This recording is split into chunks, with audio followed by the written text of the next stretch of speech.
हिंदुस्तानी film industry के मारूफ नग़मा निगार और उर्दू अदब के तरक्की पसंद शायर साहिर लुधियानवी से मंसूब एक लिटरेरी एकेडमिक तकरीब इफ्तिताह। साहिर लिटरेरी एकेडमी व रस्म इजरा साहिर लुधियानवी एक जायज़ा जिल्द 2 हुई। आदाब, नमस्कार, सत श्री अकाल। मैं हिना हयात, आप देख रहे हैं तहकीक इंडिया न्यूज़। आप देख रहे हैं तहकीक इंडिया न्यूज़, देश की आवाज़।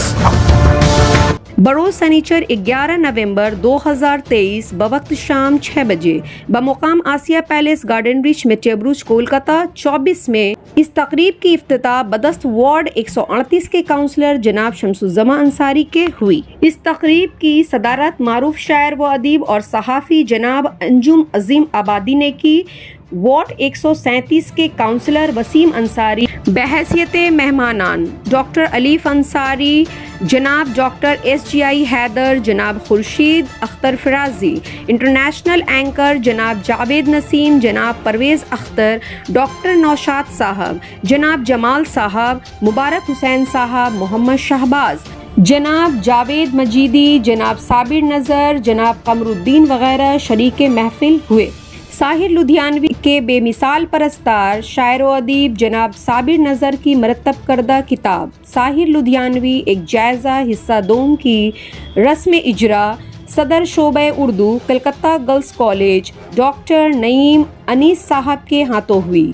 तकरीब की शुरुआत नातिया कलाम से हुई और फिर रस्म गुलपोशी की गई। बाद इसके यके बाद दिगरे तशरीफ़ फरमा मेहमानान ने अपनी अपनी बातें साहिर लुधियानवी और साबिर नज़र साहब से मुताल्लिक़ रखीं। उर्दू की इस खूबसूरत महफ़िल को कामयाब बनाने में सामईन ने कोई कसर न छोड़ी। आइए महफ़िल का जायज़ा लेते हैं।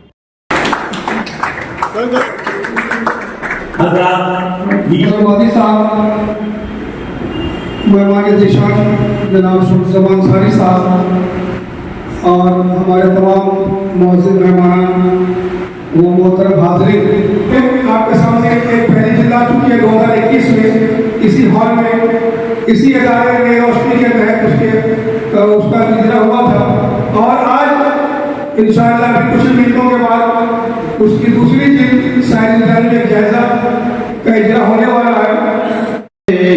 थोड़ी सी मगर तस्कीर हो बेचैन रहे आशिक़ की नज़र, थोड़ी सी मगर तस्कीर हो। सुनने वाले कल कोई मुझको याद करे, क्यों कोई मुझको याद करे, मज़लूम ज़माना मेरे लिए क्यों वक्त अपना बर्बाद करे।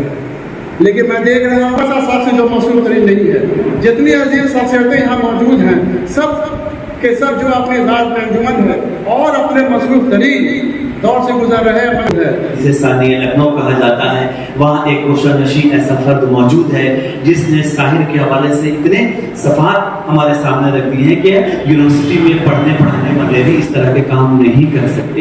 दोनों जिल्दों को अगर आप यकजा कीजिएगा तो तकरीबन 1027 सफ़ात हो जाते हैं और ये कम नहीं है।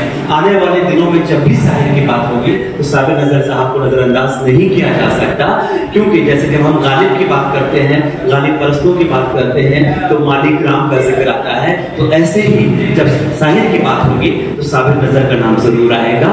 थोड़ा सा उसमें तरगीब करते हुए सिर्फ एक लफ्ज़ का कि दुनिया में मसादात हवालिस की शक्ल में जो कुछ मुझे दिया था वो लौटा रहा हूँ मैं, और ये शेर फ़लस्तीन के हर उस नौजवान के नाम है कि जो आज की इस जंग में इस जंग का हिस्सा बना हुआ है और जो कुछ उसे दिया गया था वो साहिर के शेर को दरानी उसे लौटा रहा है।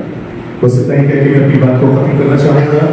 और चलते चलते मुझे इस बात की खुशी है कि आज मेरे कुछ बड़े ही देरीना बड़े ही पुराने दोस्त बरसों के बाद उनसे हमारी इस महफिल में मुलाकात हुई है। साहिर के ताल्लुक से भी बात नहीं की है।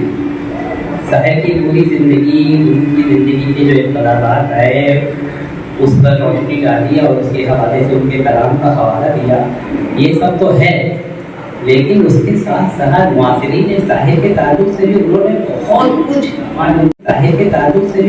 बहुत कुछ मालूमात जमा कर दी हैं। और इस ज़माने के मौज़ूआत के साथ उनका रिश्ता क्या है। मेरा ख्याल है कि एक सच्चा शायर वो होता है जिसकी शायरी आफाकी होती है, जिसके मौज़ूआत हंगामी नौइयत के नहीं होते बल्कि दायमी होते हैं। भूख, मुफलिसी, लाचारी, जुल्म, जंग, ये सारे ऐसे मौज़ूआत हैं जो कभी खत्म नहीं होते।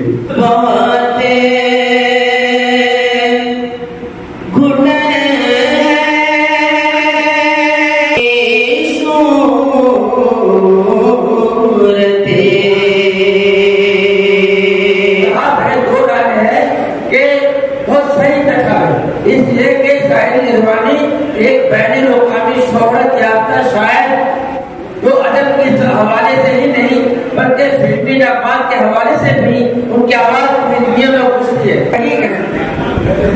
बड़े ही सादा और सलीस ज़बान में वो सारी बातें बयान करते हैं। उनके जुमले कहीं की गुंजलिक या मुबहम मालूम नहीं होते बल्कि तहरीर को रवानी के साथ आगे बढ़ने में मदद देते हैं। यहाँ मैं उनके दीवार जवाब देंगे। हमने भी कह दिया सर साहब को कह रहा है किताब की कीमत 5 लाख देंगे, बोल के जा रहे हैं देंगे 5 लाख, 5 लाख देंगे नहीं। सबसे मतलब होता है क्या, जो बोलो करो मत, करो बोलो मत। कहा जाए कुछ सरकारी मांग दी जाएगी, दे दिया क्या, दे दिए क्या, 13 में 12 में दे दिए क्या, 14 में दे दिए क्या, आज 23 चल रहा है। तो अपनी पहचान कर बचाना है, अपने कौम को जिंदा रखना है, उर्दू को जिंदा रखना है। ये तो माने उर्दू वाला माने मजबूर है, कुछ कर सकते नहीं है, चिल्ला सकते हैं, उन लोगों ने क्या बनता है, उन लोगों ने भक्त रहो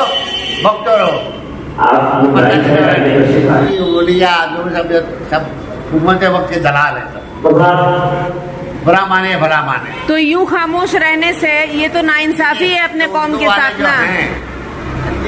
जो करते हैं, शेर शायरी करते हैं, किसी किताबें लिखते हैं, थोड़ा वक्त रास्ता बढ़ के दे रहा है उर्दू के लिए, दस्तखत कराए। अब हम इस सतह पे उर्दू को उसका जायज मकाम दिया जाए, तो उसका दर्जा दिया जाए, जमा दे लाखों लाख की तादाद में। जब यहाँ से दिल्ली जाके भाषा में सकती है जी क्या मेरे नौकरी जाके ममता से उर्दू के लिए चाक नहीं मांग सकते हम। उर्दू को उतना इम्पोर्टेंस अभी हम लोग यहाँ पे नहीं दिया जा रहा कि हम लोग के कौम में, हम लोग का रिलीजन में उर्दू इम्पोर्टेंस हम लोग नहीं दे रहे। उसको इम्पोर्टेंस देने के लिए मेरे दादा ने हमेशा शुरू से हम लोग को बचपन से कहा कि एजुकेशन को बहुत इंपॉर्टेंट किया है, और उर्दू एजुकेशन को मेरे दादा ने हमेशा से बहुत ज़्यादा बढ़ावा दिया है, और हमेशा से ये हम लोग की तरफ से बढ़ावा दिया है। ये उनकी तहकीकी और तनकीदी 15 जुलाई 1959 में हुई।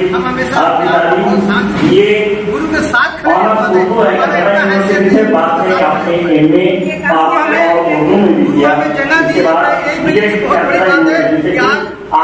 हमें यहाँ अपने पास खड़े रहने का जगह अपनाया और हमेशा जगह देते रहे। साहिर लुधियानवी को ही अपनी तहरीर के लिए क्यों मुंतखब किया? असल में देखिए कि बचपन से मुझे इकबाल के अलावा कोई दूसरा शायर बहुत ज़्यादा पसंद था, बल्कि लाशऊर में भी बसा हुआ था। अब वो शऊर में आया है, लाशऊर में बसा हुआ था तो शायरी दर्द थे ज़्यादा। तो मैंने जो अपनी काफ़ी पहली किताब जो मैं लिखूँ, और क्योंकि वो किताब बहुत हद तक मुझे नामुकम्मल थी, लिहाजा उसकी दूसरी जिल्द भी करने का वो इरादा हो गया था, और अब ये आज पूरा हुआ है, लेकिन अभी भी ये सिलसिला अदब के हवाले से आधुनिक समय का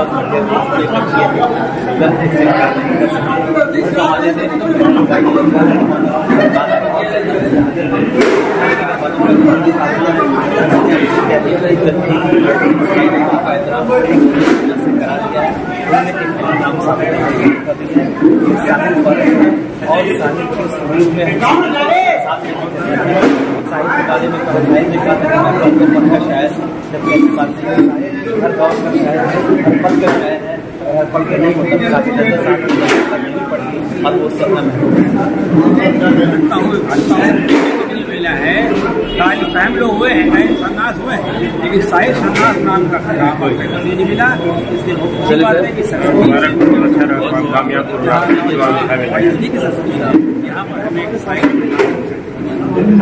मैंने उर्दू पढ़ा सीखी और जब उर्दू शेर शादी अच्छी नहीं लगी उस वक्त मेरे शायर थे मैं याद रखता हूँ।